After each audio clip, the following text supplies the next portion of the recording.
Look up tonight. The moon is there, enormous, familiar, constant. It has been there every night of your life, every night of every human life that has ever existed. But what if right now, it simply wasn't? Not destroyed, not moved, just gone, vanished in an instant. What would happen in the next few hours, the next few weeks, and what would Earth look like 1,000 years from now? The answer is far stranger and far more violent than most people expect. Within hours of the moon vanishing, the first thing you would notice is the ocean. The moon is the primary driver of Earth's tides. Its gravitational pull stretches the oceans toward it as Earth rotates, creating the rhythmic rise and fall of sea level we call tides. Without the moon, tides would not disappear entirely. The sun also exerts a tidal force, but it is less than half as powerful as the moon's, so tides would not vanish. They would shrink dramatically. Coastal ecosystems built around the rhythm of tidal movement would begin to collapse almost immediately. Intertidal zones, the strips of coastline that are submerged at high tide and exposed at low tide, are among the most biodiverse habitats on Earth. Millions of species depend on that rhythm. Within days, that rhythm would be broken, and the silence on the shoreline would be the first sign of something deeply, fundamentally wrong. Then, the nights would change.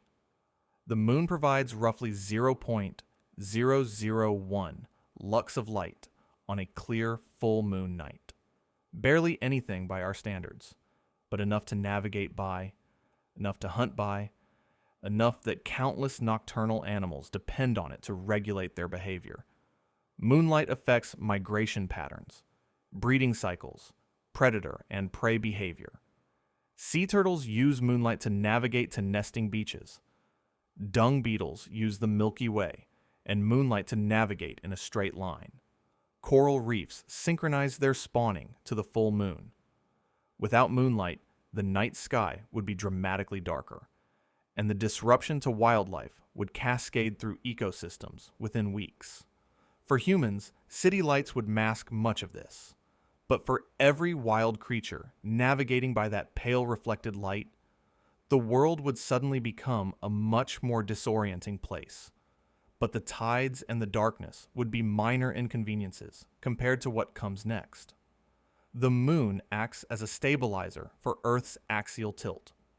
Right now, Earth is tilted at about 23.5 degrees, and that tilt is what gives us our seasons. The moon's gravitational influence keeps that tilt remarkably stable, varying only between about 22 and 24 degrees over long cycles. Without the moon, Earth's axial tilt would become chaotic. Over tens of thousands of years, it could swing between nearly 0 degrees and over 85 degrees. At 0 degrees, there would be almost no seasons.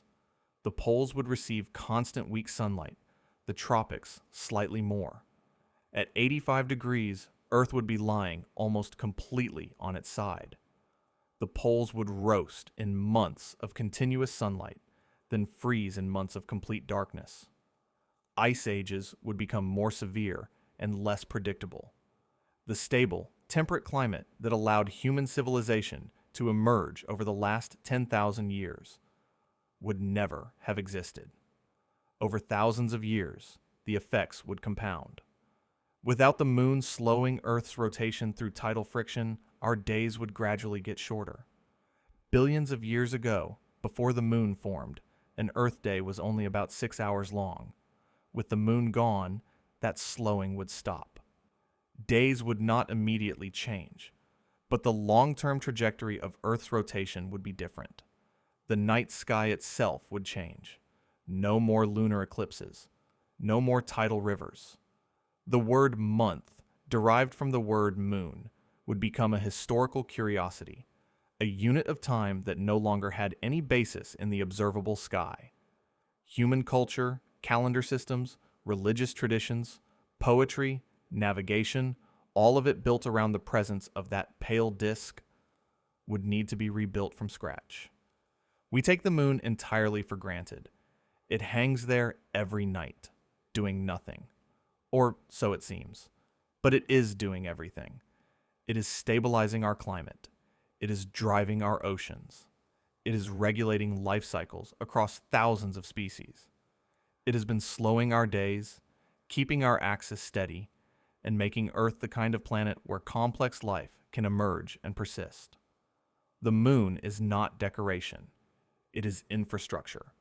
And the fact that we have it, the fact that 4.5 billion years ago, a Mars-sized object collided with the early Earth and flung just enough material into orbit to form a moon of exactly the right size, is one of the more remarkable pieces of luck in the history of life. Thanks for watching Quiet Atom. Subscribe and stay curious.